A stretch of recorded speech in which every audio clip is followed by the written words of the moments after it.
Uh, Perfect. Thanks, Ron. All right. I want to welcome everybody back for our closing capstone fireside chat with Frank White and Felix Gatfield. Just want to take a couple of moments to say a few words, and then we will dive into the fireside chat. So, just as a reminder, as we've got number of people coming back into the room, do participate. You're all going to have a chance to ask questions. The fireside chat usually turns into a quite large group chat toward the end of the hour. But in the meantime, please use the text chat liberally. Use the raise hand feature if you've got a question, particularly for Frank and for Felix once we get going. If you're invited to, feel free to unmute and share screen. And if you need any additional help, reach out to Ron or I directly, or just use the help feature, and that will ping Ron. I want to once again thank the organizers. Gita Kagorthi isn't with us right now. She's a active student at Columbia University, and she's been a big part of pulling together the young professional strand as well, and making and promoting the summit. It's been really great to have her aboard, and she also interviews a lot of people across the space industry. So check out her Ignited Thinkers series. And Ron Rosano, as many of you know, has co-hosted all of these with me. He's actually our Zoom host right now, and Ron flew on Virgin Galactic about a year ago. So we've still got an astronaut in the room this afternoon, and she's not with us this afternoon. But Dr. Anahita Nizami has been really influential in developing and co-hosting this over the years. And of course, I'm thrilled and stoked to be here. My whole focus now is space education, and I hope you guys will check out Aries Learning as well. That's the Academy for the Relentless Exploration of Space. And most of my work is professional development for teachers to help them be a part of all of this. So for today's capstone session, we've got Frank White, the author of The Overview Effect. The book came out initially in 1987. So Frank's been at this for a long time, and it's really fantastic to see that the term has sort of entered the public lexicon over recent years. And Felix Gatfield, the host of popular YouTube channel Felix's Space Time, and I'm just guesstimating here, but I think there's about 6 decades between Frank's birth date and Felix's. But both of these gentlemen have really made an impact by interviewing astronauts. So really kind of fantastic to have them together here for the fireside chat because we can learn from their experiences and all that they've heard firsthand from people who have left the planet and come back to tell us all about it. And perhaps we can start with Frank, though. I want to throw it over to Felix too. Just kind of any opening thoughts you have, anything you have to say about the overview effect in particular. And I'll work my way up to asking you guys about how we might better educate students for humanity's future in space. And ultimately, I want to see how your interviews have changed you. It's kind of a unique opportunity to ask two interviewees, um, how their interviewing astronauts has affected them. But let's start with the overview effect. Frank, if you can sort of introduce us, maybe give us a little bit of your recent thoughts on the subject, and then we'll hear from Felix. And I will stop sharing, Frank, and maybe we can just, sorry, Ron, and maybe we can just pin them and capture them that way. Okay, we'll do. Yeah. Oh, but Frank, you might be muted there. I am muted because I have my friend the moon dog here. Ah, And she's kind of going a little crazy. And most people know Maisie Dobbs and know that she loves to interrupt these kinds of events. And she's kind of getting out of hand. Anyway, yeah, recent thoughts. Well, I would say, first of all, Mark, I'm incredibly grateful that I've had the opportunity to chronicle an idea from its beginning to where it is today. Um, it's a unique experience. And when I was in college and graduate school, I always admired thinkers whose ideas survived time, the test of time. but they don't survive unless there's something inherently good about them, you know? And I guess the one thing I would like to say is that the best thing about the overview effect as an idea is that it is spreading and becoming a movement. And I think many of you know, because I think you're part of the movement, to bring the overview effect down to earth. Ideas are wonderful on their own, but if they can be translated into positive action, that's that's really meaningful. And somehow over 40 years, this idea has caught on. It has spread around the world. And, it is, I think, inspiring positive action. And the essential idea of bringing the overview effect down to earth is that if we could take this individual experience of seeing the oneness and wholeness of our planet, and for some people, even of the universe, if we could bring it down to the surface, it might create a social movement.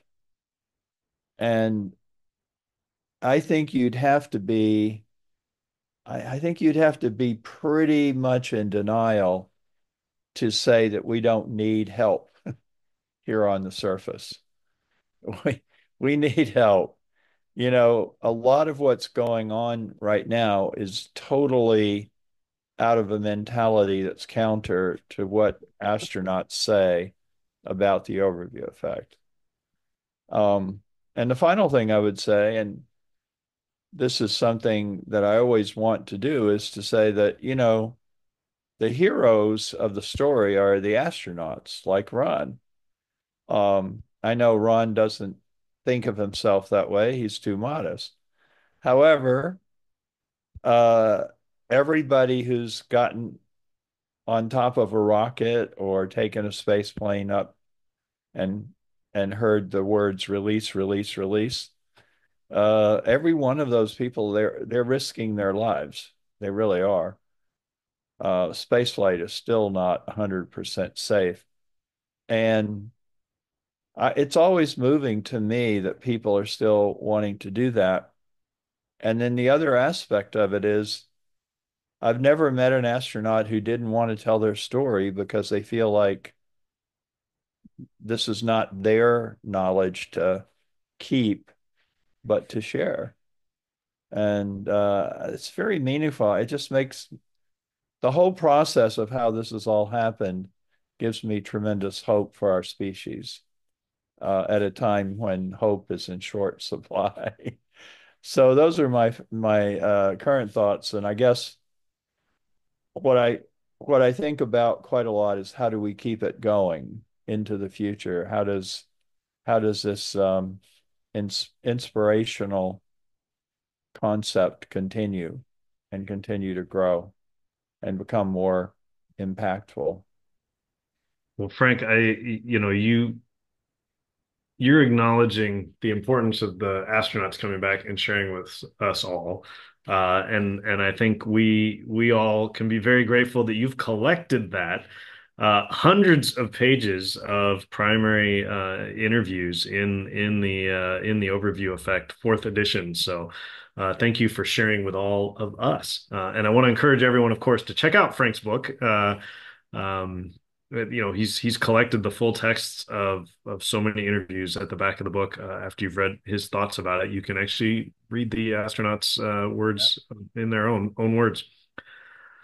And the other thing I thought I would do, because I did it briefly at the beginning of the day, but for anybody who's watching the recording, it's perhaps worth taking one step back and saying that if I can paraphrase Frank's work, the overview effect is a change in consciousness that many people experience when they leave Earth and are able to look back at it as a whole in space, in the blackness of space, and they tend to experience something where they don't see borders and they don't see tribes, and they see that we're all in this together in a relatively fragile spaceship Earth hurtling through the void. And that has been a societal level change since the picture behind Frank was taken in Yeah, 1968, about a year before the first Earth Day, if I remember that right, Frank. that's right. Um, so I wanted to put that out there for anybody that's just joining us and isn't familiar with the term that we're talking about. So let me throw it over to Felix to put you on the spot, Felix. As a teenager, what does the overview effect mean to you in your life as a interviewer and as a student and as a member of the next generation to take on the torch of space exploration? Yeah, well, first of all, thank you for inviting me on here, and for everyone to come to listen to this little fireside chat. Can you hear me all right? Putting you a little- yeah.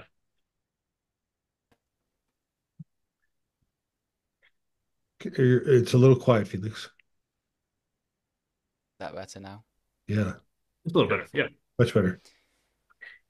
Yeah, so the sort of I've talked to a lot of people who have experienced the overview effect, and there's a few that sort of jump out at me, who have sort of captured it in quite an amazing way. A dear friend of mine, Nicole Stott, been to space quite a few times on the space shuttle, and she talks about going up and looking out the window and like you said, not being able to see, there's borders and there's no borders, and there's this very thin atmosphere protecting this very fragile planet.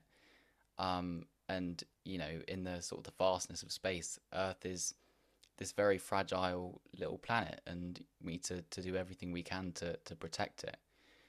Um, and she talks a lot about that, about how we need to protect our planet, and she's done sort of all these sort of things down on planet Earth as well to protect the planet. And I think that's what it's all about, protecting Earth from climate change and things like that.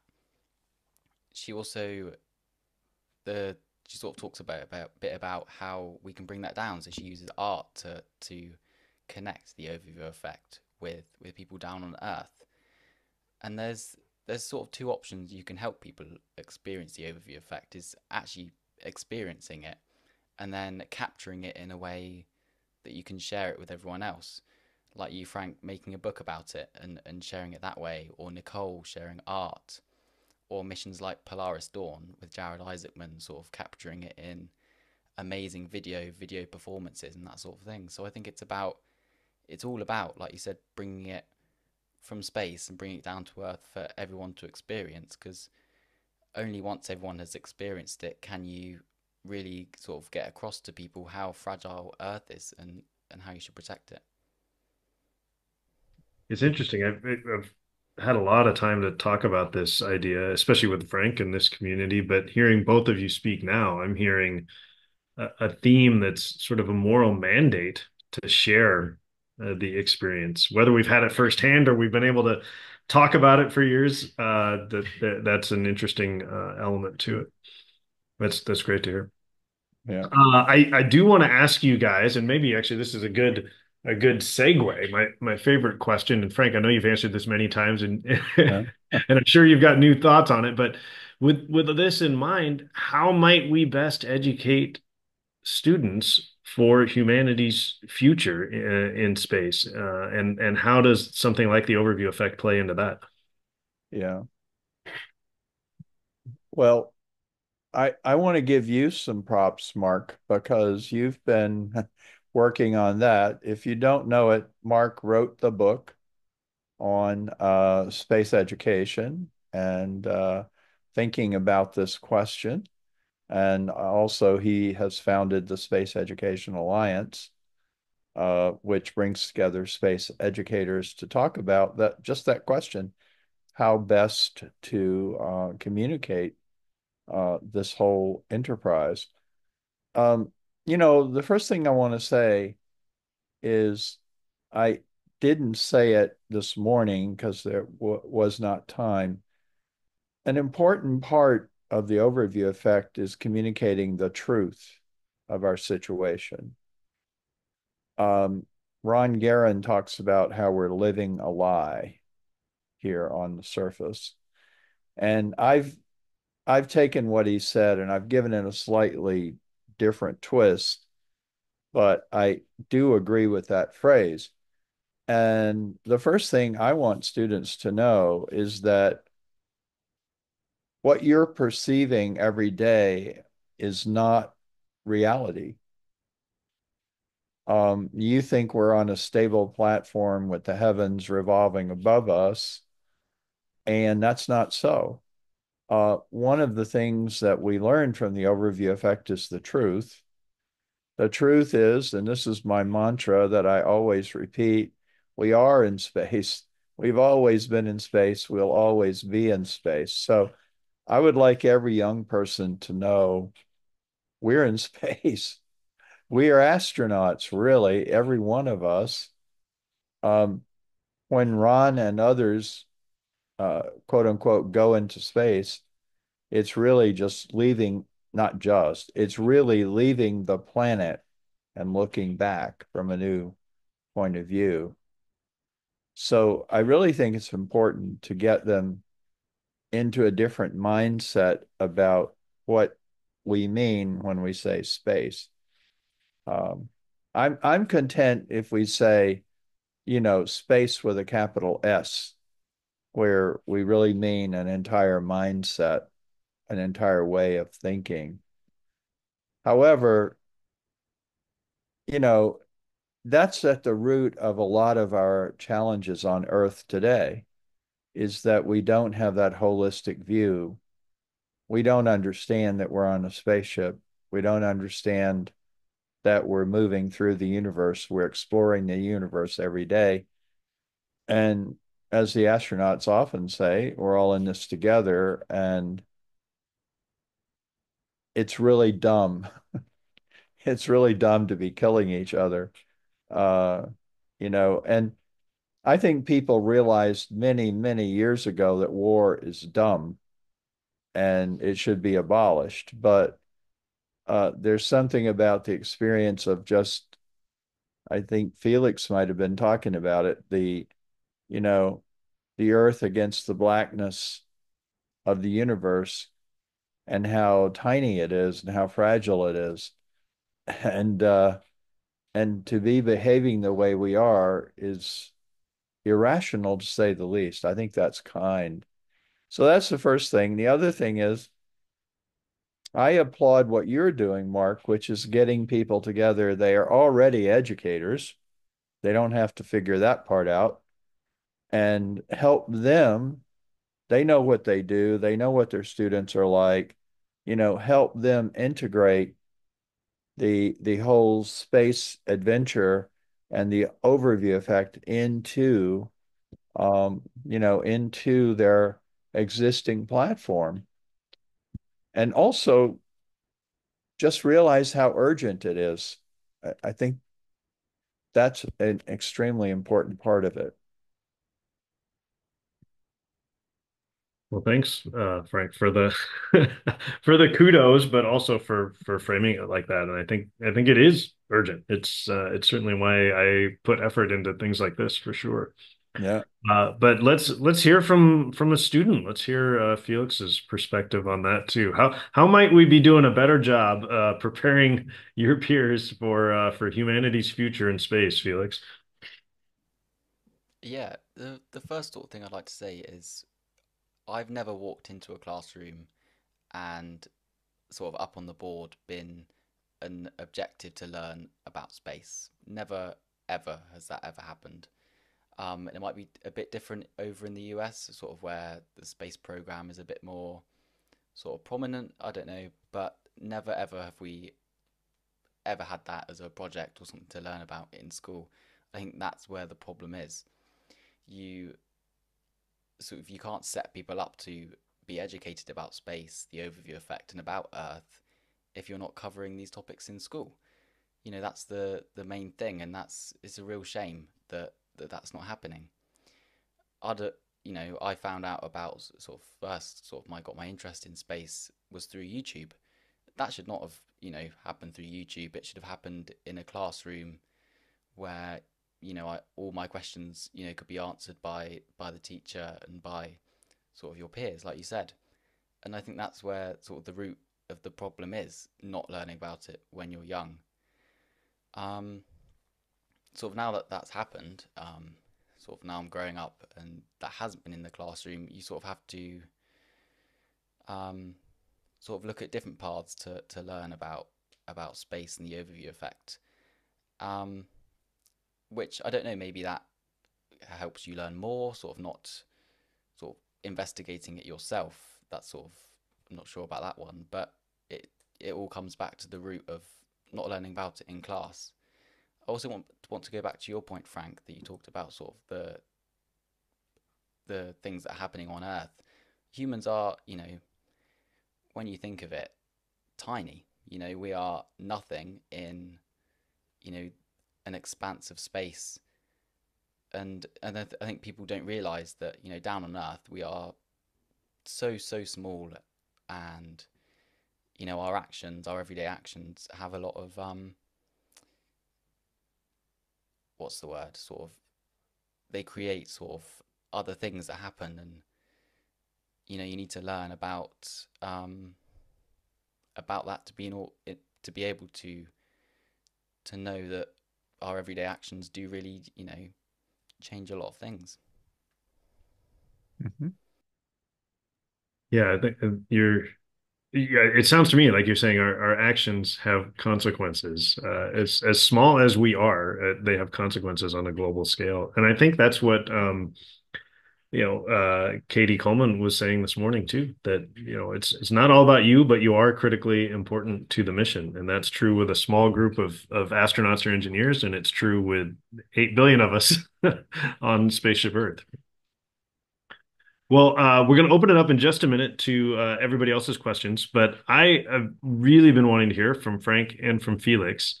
Uh, how have you been changed by the experience of interviewing astronauts, interviewing people who have been to space and come back to share with us? Okay. Do you want me to go first? Or do you want Oh, to? sure. Yeah, we might as well just take turns. Yeah. Okay. Yeah. Well, I've been transformed. I um as long as I can remember, I've wanted to make the world a better place. Uh, and I remember when I was at Oxford, we had a period in the 60s that was so much like today. There were riots, cities on fire, assassinations. We were bogged down in the war in Vietnam. I'm speaking we being Americans. I was at Oxford. I was away from home. I was really, really desperate for some handle, some way to change this momentum. And actually, Earthrise, the picture behind me, was dramatic in giving me hope and bringing me back and say, this might be it. This might work. This might be the way to transform consciousness on this planet. But that was 1968. And it was a long time, really, before I had the experience that led me to do the overview effect. And I do want to say briefly, if you don't know this, you should, I mean, I should tell you this. Uh, I did not start out interviewing astronauts as the way into this whole idea. I was working with Space Studies Institute and Gerard K. O'Neill, and I was very interested in what it would be like to live permanently off world.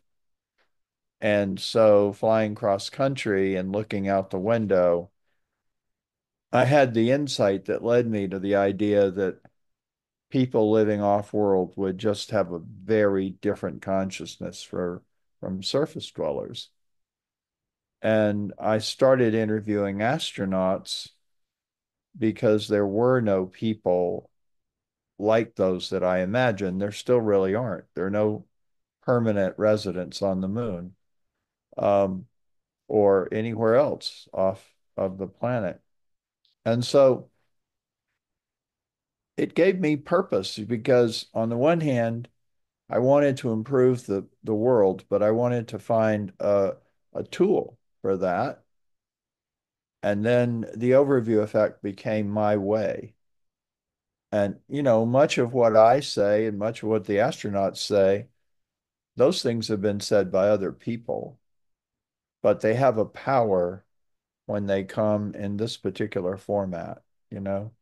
Astronauts have a certain credibility that the rest of us don't have. Um, and I bet Ron could talk about before and after if he wanted to. I don't want to put him on the spot. I don't think Ron has changed on the surface, but I have a feeling the way people perceive you, Ron, is different. That's just a theory that I have. Yeah, Um, I don't want to jump in too far, but yeah, I will say that it's it's I feel changed in many many ways, and a lot of that really the space flight itself was really the spark of yeah, now been like 13 almost 14 months of revelations and realizations, and one of them you just touched on is like yeah, the idea of living a lie. I was just thinking just a couple weeks ago, it's like, oh, you know what? We walk around and we think we're understanding 100% of what's going on the planet, and it's a small portion of the sphere as it's going around in space, orbiting the sun in the way it does. And that's we think we get it pretty well, but we don't really, I think. yeah, yeah. It's a challenging insight because then you have to figure out what to do about it and how to live with it. And so I think, it it also changes me because every time I interview someone who's flown, I get a new insight. I get a new understanding. Um, you know, and that's exciting for me. I'm just an intellectually curious person. I like to have my mind challenged and stimulated. And I've just got this excuse to talk to astronauts. I mean, what could be better in the world for me anyway? And so that's how it's changed me. Everything is focused around a particular theory and seeing how far it can go. And I'll say one other thing that's important about the overview effect that I really want to look into in more detail because it has to do with its impact on the world. Um, a friend of mine who I had known back in the 70s when I was searching for something that I could use to communicate this profound interconnectedness of humanity and all of life. And I lost touch with him. And then he came back into my life and he came to a couple of overview roundtables and he said, uh, I think the overview effect is a boundary object. I said, Fred, it's about no boundaries. What are you talking about? And he said, well, a female sociologist back in the 80s came up with the idea of a boundary object. And she was working in organizational development. And the whole idea was everybody had to reach consensus before they could work together. And her research showed no, if you had this kind of talisman, this boundary object, it's very coherent at the center as an idea and very malleable at the periphery. And people with very different points of view can come together around that boundary object. And I got it. And I felt like, yeah, that's true. That's what's happening with the overview effect. People of very different persuasions are using the term and they don't necessarily agree with one another. But that's the whole point. We've got 8 billion people on the planet. we're never going to get it together if we have to have full consensus. But maybe we can cohere around a few key ideas and keep our ideology or our worldview, but around that issue, it can be a tool for collaboration and change. So that's how it's changed me. And again, as I said at the beginning, I'm very grateful that for whatever reason I had that insight on the airplane that led to today. Um, it's been quite a wild ride and a lot of fun, really. It's great to get that perspective from you. And you've been at it for so long, and even just the years I've known you, I've seen it evolve a little bit and your articulation of it evolve. So it'll be really interesting then to hear Felix. He has not been at this for 40 years, but he's been interviewing astronauts.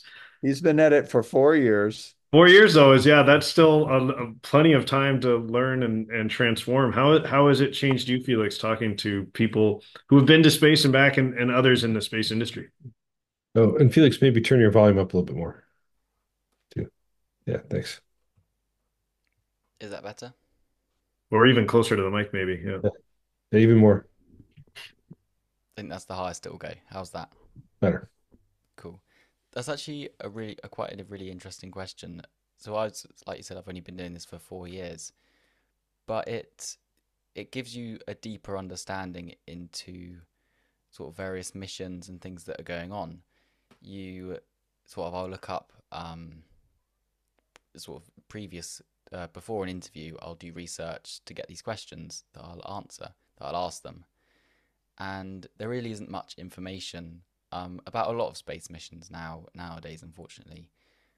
And when I do these interviews, you get a deeper sort of understanding of the missions, but also a deeper connection with the people you're talking to. It's amazing to get to know these people sort of on a personal level when you chat to them, that you might not always get from sort of reading information online. That's what I love about interviews. You can read it, but watching it sort of as a conversation between two people is very, the same information comes across, but it comes across in a much closer way, and it sort of connects you differently to just reading it. I'm not sure how much it has changed me sort of doing the interviews. That's a really good question. Um, it's certainly sort of given me a deeper understanding, like I said, about space and space flight. When I started my interviews, I certainly didn't know as much about space as I do now. And knowing, sort of linking back to the overview effect, you sort of get, as you talk to more people. I don't know if Frank has experienced this, but the more people you talk to who have actually experienced the overview effect, you sort of feel that sort of, I guess, rubbing off on you as you get to know them. Have you sort of experienced that? Yeah, I mean, I definitely have. And uh, I think I get more and more of a realistic sense of what the idea or the concept or the theory is actually describing. And it becomes more real to me. Honestly, between interviews, I sometimes think, is it real? Is it real? Do we want it to be real that people are having these experiences? And then when I interview someone, I'm completely convinced, yeah, something does happen. And your worldview really depends on how you see the world. Do you see it from the surface or from a distance? Um, yeah, and I think it affects me. I think my behavior with other people is different because of the work I've done on this topic.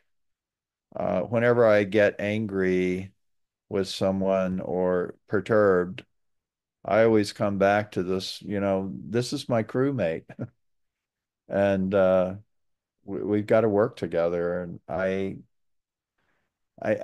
I've got to rise above this emotion I'm having. So yeah, and that's largely from doing this work. It really is. It's great to hear it from both of you. And the participants here on the call have already started putting great questions for you in the chat. Um, Oren, maybe I can put you on the spot, and then I'll invite everybody else to raise their hands and jump in there. But if you're willing to go on mic, Oren, and ask your question, I thought that might be a great one to start with. A good, Thank you, Mark. yeah. And yes, I'm here. Um, and hi, Frank. I know it's been a while. I've been juggling balls, but I'm coming back. Give me Okay. about a month or so, but I'm coming back. Hi, Felix. It's really great hearing from you. And I'm so impressed with what you're doing in terms of the interviews with the astronauts. My question is about you and your effect and impact on your peers, given what you over these past 4 years working and with the astronauts and getting a more clearer, perhaps refined understanding or perspective about the Earth. How has that affected your peers in school? I mean, how do you share it? Are they interested in it? How has it affected the teachers that you may be talking with? I'm curious as to how you are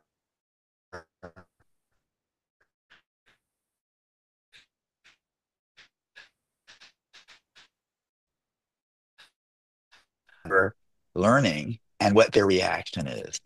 Thank you. Yeah, that's a really good question, actually. Thank you. Um, a lot of people at my school, sort of my close friend group, do know about my sort of interviews with astronauts. I've just moved to a new school, so sort of in my previous school, it was quite well known within sort of my year group. Um, and I don't know if it's different in America, like I said, to sort of learning about space things, but it doesn't really have sort of an effect. Sort of when you say, "Oh, I chatted to an astronaut," it doesn't really um, sort of bring out the same sort of amazement that you might think that it should, which is a shame.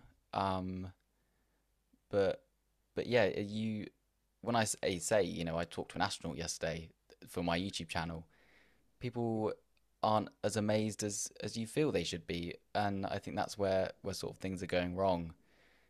People not being educated about sort of how much is actually going on in space and the opportunities that are out there. Hmm.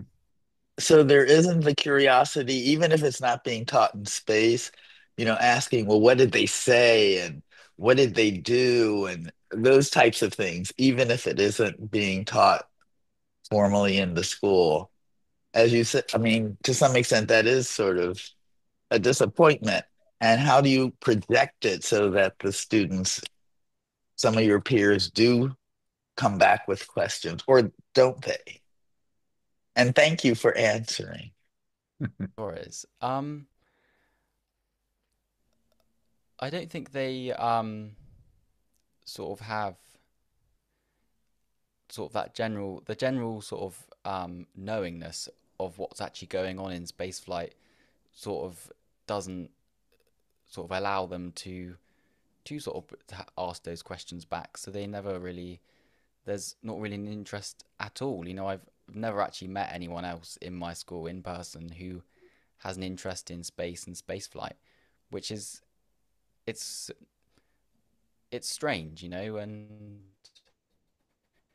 a real shame. But no, there's not really that sort of connection there between sort of my peers and me talking to astronauts. Hmm. I hope that answered your question.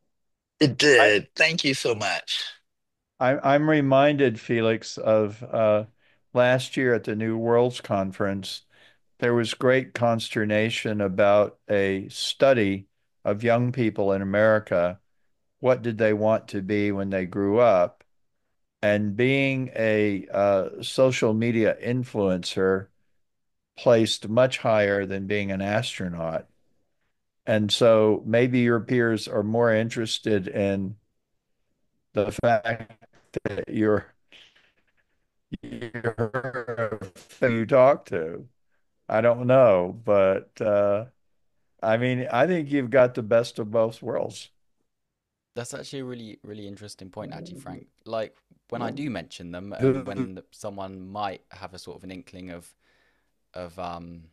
sort of enthusiasm into the interviews, let's say I say I did an interview with an astronaut for my YouTube channel. Everyone always jumps to the bit, oh, you have a YouTube channel, you've got like stuff up, which is um you know it's strange that people are more sort of shocked that you've got a YouTube channel than you talked to an astronaut yesterday, and I think that is a shame. And sort of linking back to sort of people growing up wanting to sort of what jobs they want to have, um, a lot of young people will say want to be an astronaut, and as they get older, that sort of stops. People stop saying, "Oh, I want to be an astronaut," and I think that's something that needs to sort of be looked at. Why are people, as they get older, sort of moving away from the reality of wanting to become an astronaut? Why is that happening?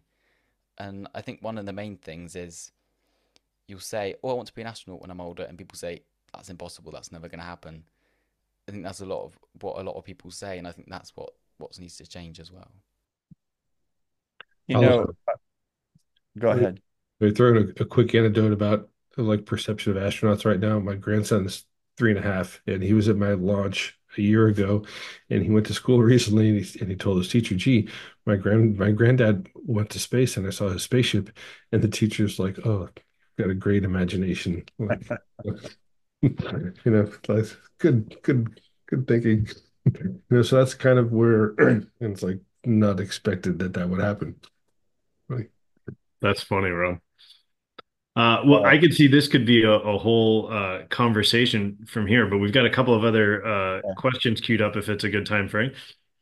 yeah, go ahead, Logan, I guess. It's well, actually, if we could go to Honey first, because she's got a Okay. question for you, Okay. and we'll go from there. Yeah, and she had it in there in the text earlier. Yeah. Oh, thank you so much. Hi, Yep. Frank. I had the pleasure of asking you a question from the last summit, and I believe we've interacted on LinkedIn as well. It's a pleasure to see you, and thank you for being here for all of us. Of Last course. time, last time I asked you, with the overview effect and the fact that even the Apollo astronauts had felt that effect when they were on the moon and in suborbital flights. And as we venture further out into the solar system with Elon Musk's like future vision of having a space colony on Mars by 2030, I wondered if that view has changed since your last answer. Has is there a worry that that overview effect will change over time the further we venture out into the solar system, or is that just something that we need to adapt and survive with? What do you make of that? When I first started doing research on this and first started talking to astronauts, it became clear to me that, yeah, if you are looking at the Earth and indeed looking at the cosmos, Mm, which is really part of the overview effect from Mars, it's not going to be the same yeah, at all. Because if you're on the moon or if you're in orbit, you can see it's recognizably planet Earth with oceans and continents and so on. When you're on Mars, it's not going to look that way. It's more like a point of light.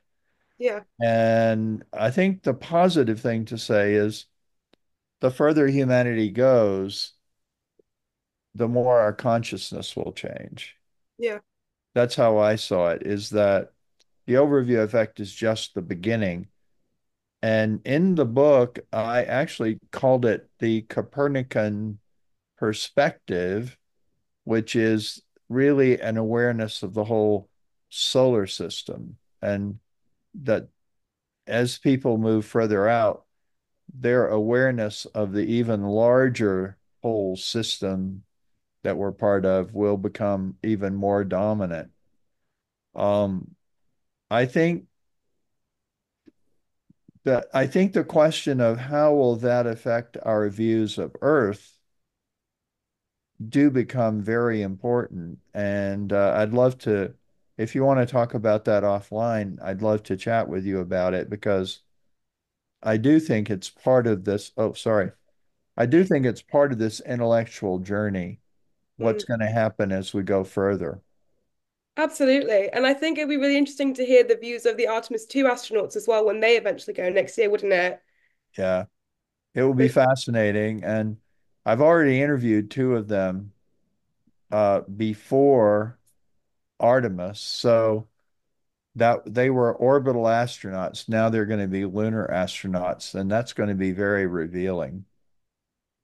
Fantastic. Well, I'd love to chat more with you about it on offline, Frank, for sure. Okay, Thank you so much. sure. And I'd love to go to Shashi next because he's got a question for Felix, and then Logan will come around to you. Yeah, thanks for letting me go. I have to run here out to the next meeting here, but I ask this question to every space person I meet. And since you're meeting astronauts, what did you have to unlearn in order for you to put yourself in that position? I'm super curious as a student.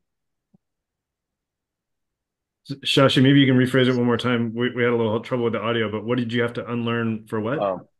Yeah, I'm sorry. What did you have to unlearn in order for you to step up and contact astronauts and interview them? Yeah, that's a really good question. For example, my first interview was with someone called Jared Isaacman from Inspiration 4, who went to space a few years ago, about 3 years ago now, I think. And I think the one thing you have to unlearn, like you said, to have the confidence to reach out to those astronauts, is you have to unlearn that, about sort of rejection. If they say no to an interview, that's completely fine. I think people, you know, they don't want to reach out to an astronaut, for example, or anyone sort of with an opportunity because they might come back and say no. That's the one thing you have to think. It doesn't Mm. matter if they say no. You've sent an email, you may never hear back from that person, and that's fine. And don't give up. That's something you have to learn. Yeah, unlearn that it's all right to be rejected from an interview, and learn that you need the confidence to get out there and do it. I would say that's very true. And I would add to that, I had to unlearn the idea that astronauts are gods who would not deign to talk to me. And I when I had the insight that led to wanting to talk to astronauts, I boldly called NASA Public Affairs and said I needed to interview the entire astronaut corps right away because I was going to do a big social science study. And the PA officer said, well, the astronauts are quite busy. I don't think we can make all of them available, but if you come to Houston, I can give you two active astronauts. And then he said, why don't you interview retired astronauts? And I hadn't thought of that. And then I was very lucky in a way because I networked with a friend of mine at the Space Studies Institute who knew a lot of a lot of retired astronauts. And he put me in touch with Joe Allen. And I was at work and I had requested an interview, but I hadn't heard back. I was at work and I think we had a PA system or something like that. This was 1985.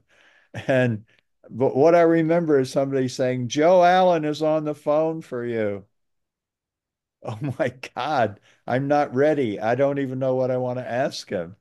So we just got on the phone and started talking. And he was just right there. I mean, there was nothing, there was no barrier. He wanted to talk about it.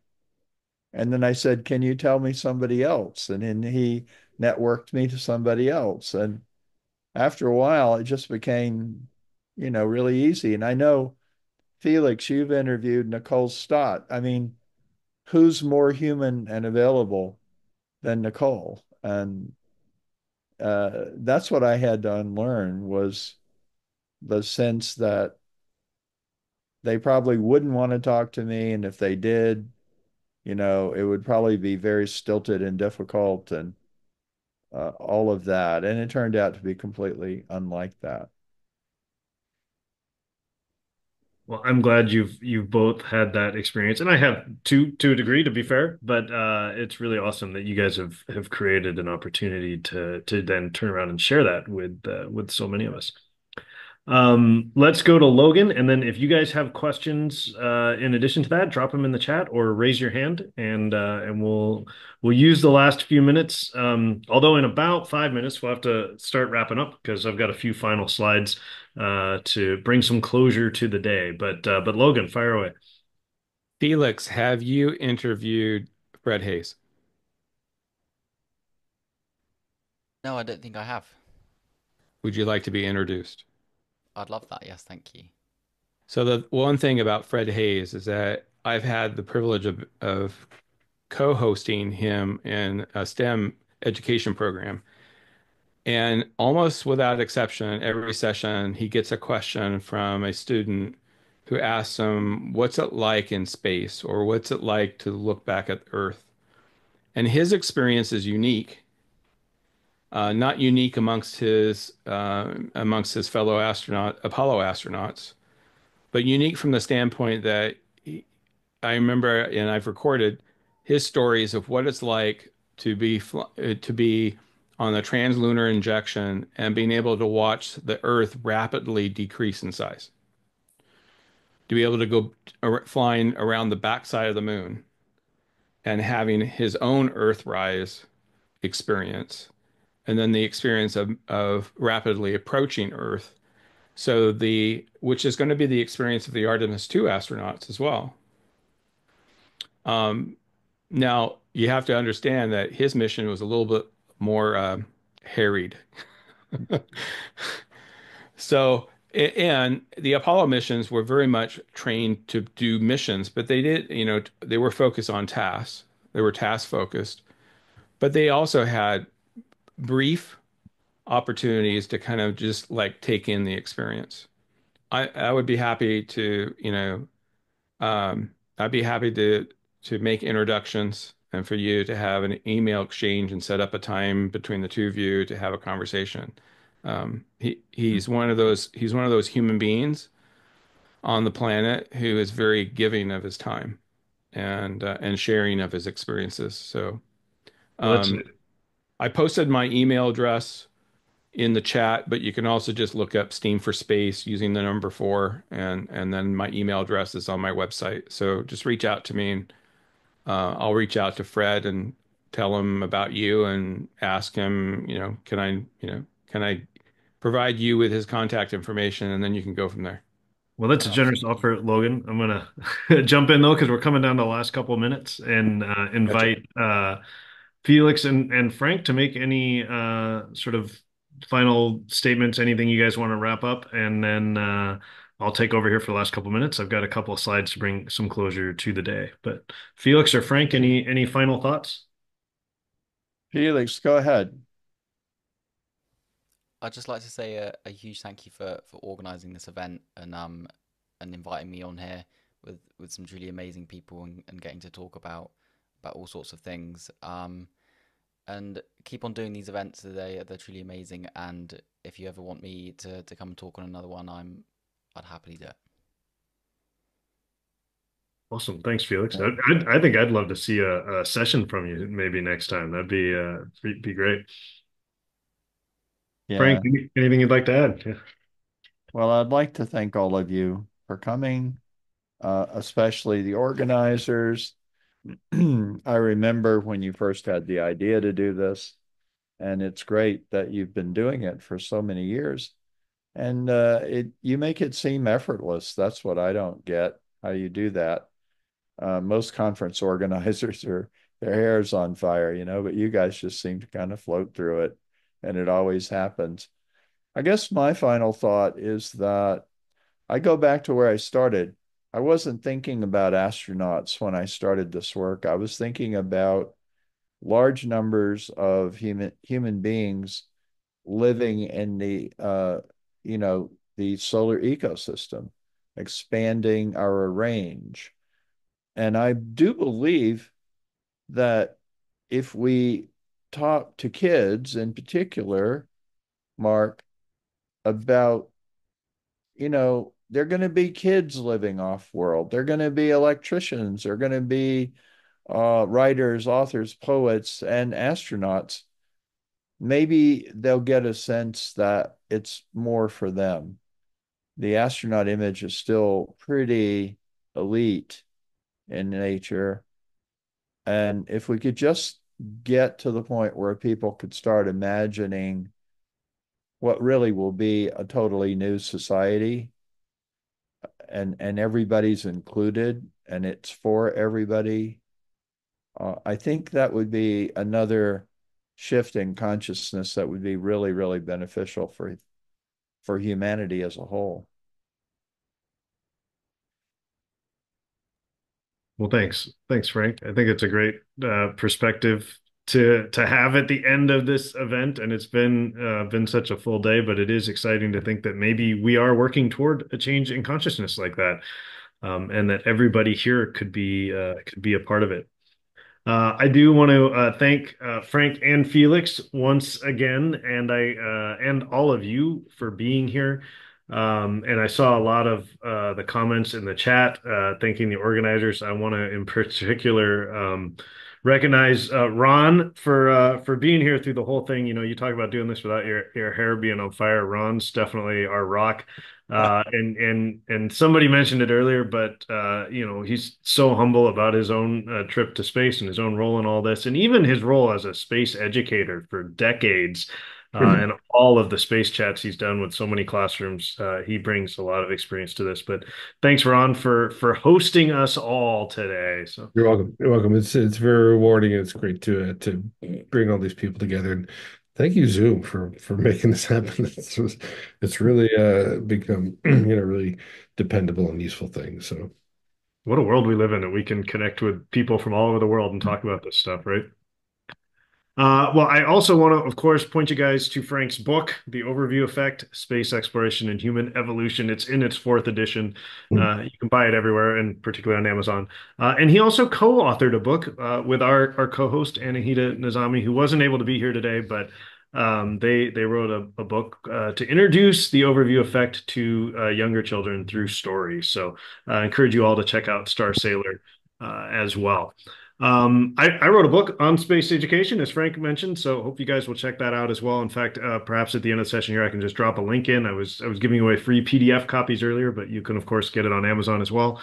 And a free open education resource I like to share at spaceeducation.org will redirect you over to CK12, but a complete curriculum we designed for high school students, but probably accessible to anybody of any age. It's got the reading level and interest level. So want to encourage you guys to use and share that as well. And then if you enjoyed this experience and you enjoy the curriculum and the book, and you'd like to be sort of walked through that along with introduced to discussion questions and activities and design challenges that you can use with students, I run a 12-week course on this. If you go to arieslearning.com/course, you can sign up for that. It's really fantastically well priced, and even if that isn't accessible enough, there's a monthly membership that can get you the course as well for a lot less per month. We also have a special cohort coming up in February. We're launching in January with a US time zone, sort of we meet after school, but we've got another one coming up earlier in the day for folks in the EU and Africa kicking off in February. So that's just arieslearning.com/EU. And Dr. Kirby Runyon and I take educators out into the desert on a regular basis to Spaceport America, where Ron flew on the Unity spacecraft. And then we spend 2 days in the desert visiting landforms analogous to places on the moon and Mars and elsewhere in the solar system. So lava flows and sand dunes and craters. And if you're interested in that sort of hands-on personal experience touring the solar system without leaving New Mexico, we would love to have you with us. In any case, you can all join the Space Educator Network. It's a Facebook group we built for this event. It's got a few hundred people in it. Spaceeducator.net should redirect you there, or if you're patient in a moment, I'll drop it back into the chat. But we would love to have you in there. I try to share resources there. There's a couple other prolific folks, and you are certainly welcome to share and post and ask questions. There's a discussion group too. That said, thank you all for coming, and especially all of you who stuck it out to the end of the day. We started with that amazing astronaut panel this week, but fantastic to have so many of you be with us for all the breakout sessions and to be here with Frank and Felix at the end of the day. Thanks everybody for participating. That's what makes it a rich, rewarding event to be a part of. So. I'll get these videos posted, but they are so much better for having all of you contributed to them. So thank you, everybody. Goodbye, everyone. Thank you, Mark. Thank you. Thanks, Ron. Yeah. Thanks, Mark. Thank you, Mark.